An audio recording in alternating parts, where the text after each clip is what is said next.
नमस्कार साथियों, क्या आपको पता है कि आपकी राशि कौन सी है? कई लोग मिलते हैं और बोलते हैं कि हम एक राशि को फॉलो कर रहे हैं, परंतु हमें उसका कोई लाभ नहीं मिल रहा। आप लोगों में से कई लोग ऐसे होते हैं जो उपाय करते हैं उस राशि से जो आपको पता होती है, परंतु आपके लाइफ में कोई भी परिवर्तन आपको नहीं दिखता है। कई लोग ऐसे होते हैं जिन्हें यह नहीं पता होता कि राशि क्या है, कैसे देखते हैं, या फिर उन्हें अपने राशि का पता ही नहीं होता है। आज के इस वीडियो के माध्यम से हम यही जानेंगे कि राशि क्या होती है, राशि को हम कितने प्रकार से देख सकते हैं, उसका इम्पोर्टेंस क्या होता है, या फिर उसका उदय कैसे हुआ राशि का। इन सब चीज़ों के बारे में हम आज बात करेंगे।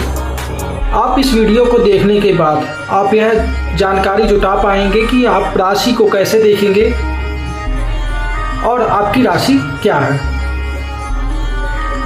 राशि क्या होती है?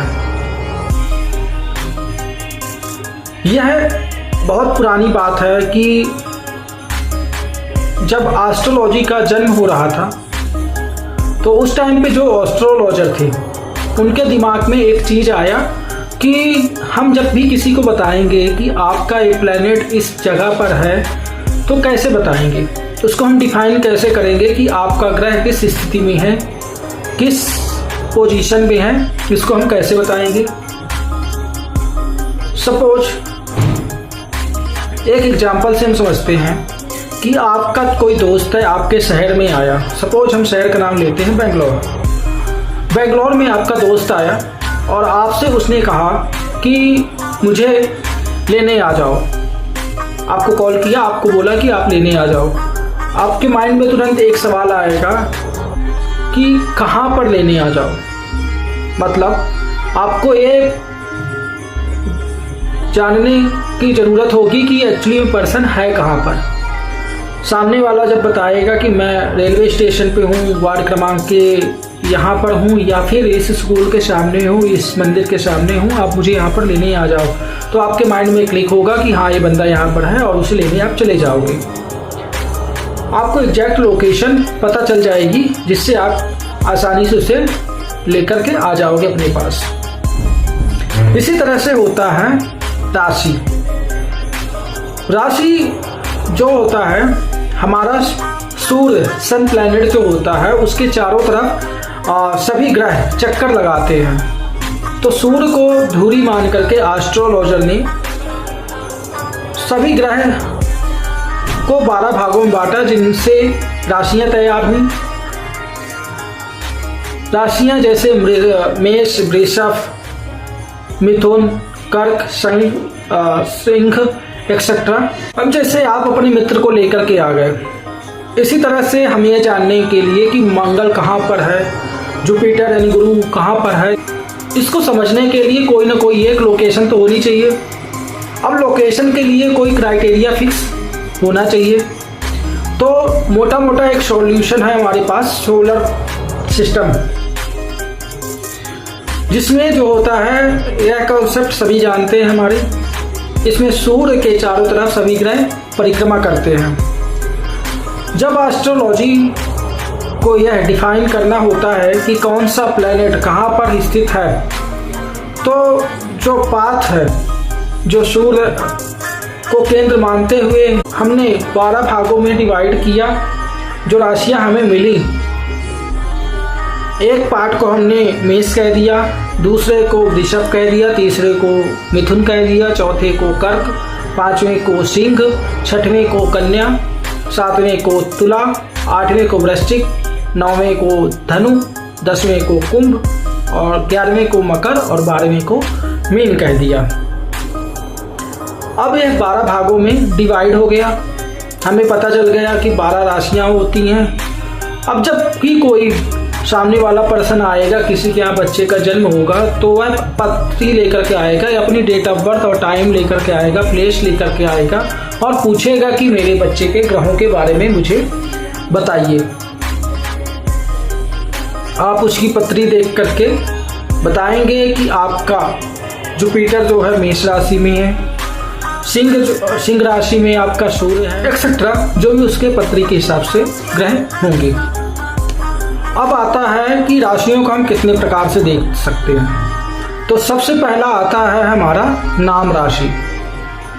इसको कई लोग यूज करते हैं, जो कि हमारे जो नाम चलता है हमारा, उसके नाम के पहले अक्षर को लेकर के और जो उसकी राशि बनती है उसके हिसाब से राशि का नामकरण किया जाता है। इसमें जो होता है कि सामने वाले को डेट ऑफ बर्थ, टाइम और प्लेस की इंफॉर्मेशन सही नहीं होती है, तो वह अपने चालू नाम के आधार पर अपना राशि को मान करके चलता है। इसकी कमी यही है कि एग्जैक्ट आपको पता नहीं होता कि आपकी राशि काम कर रही है या नहीं कर रही है। कई लोगों के मल्टीपल नाम होते हैं, या फिर छोटे में किसी का नाम कुछ और होता है, बड़े होते हुए किसी का नाम कुछ और हो जाता है, या फिर छोटे में किसी का नाम और होता है, वो पसंद नहीं होता है, और बड़े में वो किसका नाम कुछ और रख दिया जाता है, जिससे उसकी राशि बदलती रहती है और एग्जैक्ट समझ में नहीं आता कि एक्चुअली में कौन सी राशि उसकी काम कर रही है। यह इसकी सबसे बड़ी कमी है।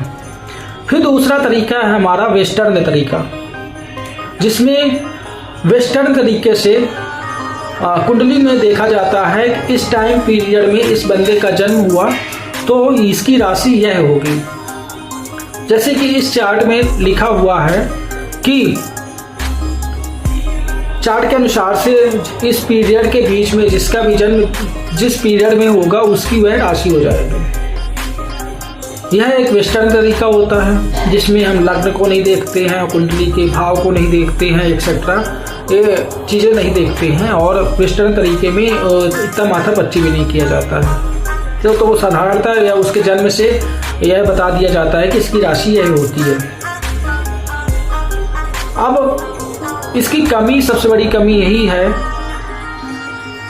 कि उस पीरियड में बहुत से लोगों का जन्म हुआ होगा, बहुत से लोगों का नामकरण किया गया होगा, तो एग्जैक्ट आपको राशि नहीं पता चलती है। वो आपके ऊपर कुछ काम करती है, कुछ नहीं करती है। यह इसकी लिमिटेशन हो गई। और थर्ड और इम्पोर्टेंट राशि होती है हमारी चंद्र राशि। जब किसी जातक का जन्म होता है तो उस टाइम पे जो प्लैनेटरी पोजीशन होते हैं, जिस स्थिति में होते हैं, तो उसी हिसाब से आपके कुंडली में वह प्लैनेटरी पोजीशन दिखाई देती है। जैसे सूर्य आपके जन्म के समय पर जहाँ पर होगा, वेस्टर्न में जो राशि देखी जाती है उसे सन राशि भी कहा जाता है। एस्ट्रोलॉजी में जब प्लैनेटरी पोजीशन आपकी कुंडली में दिखाई देते हैं तो चंद्रमा जिस राशि में उपस्थित होता है उसे हम चंद्र राशि या जन्म राशि कहते हैं। इससे हम बहुत ही एक्यूरेट प्रेडिक्शन कर सकते हैं जातक के स्वभाव के बारे में, जातक की प्रकृति के बारे में, और आगे ग्रोथ के बारे में भी, करियर, फ्यूचर और प्रेडिक्शन के लिए भी हम यूज चंद्र राशि का ही करते हैं। इसके लिए प्रॉपर डेट, टाइम और प्लेस की जरूरत पड़ती है। यह सबसे बेस्ट तरीका होता है राशि को जानने के लिए, और चंद्र राशि ही जीवन में वर्क करती है। जितनी भी कमियां हमारे पिछली राशियों में थी, यानी कि नाम राशि में जो कमियां थी, जो कि हम नाम के बेस पर, चालू नाम के बेस पर बनाते हैं, नाम को मान करके आधार उससे राशि निकालते हैं। सन एस्ट्रोलॉजी, सन राशि, सन साइन जिससे हम निकालते हैं वेस्टर्न एस्ट्रोलॉजी से, उसमें जो कमियां थी, और ये सभी कमियां चंद्र राशि में नहीं होती हैं। इससे हम बिहेवियर, स्वभाव, प्रकृति, शारीरिक संरचना इत्यादि के बारे में बहुत अच्छे तरीके से हम कुंडली वैदिक ज्योतिष में बना करके समझ सकते हैं। जब हम कुंडली देखते हैं तो उस 12 खाने होते हैं, प्रत्येक खाने में एक राशि दी गई होती है।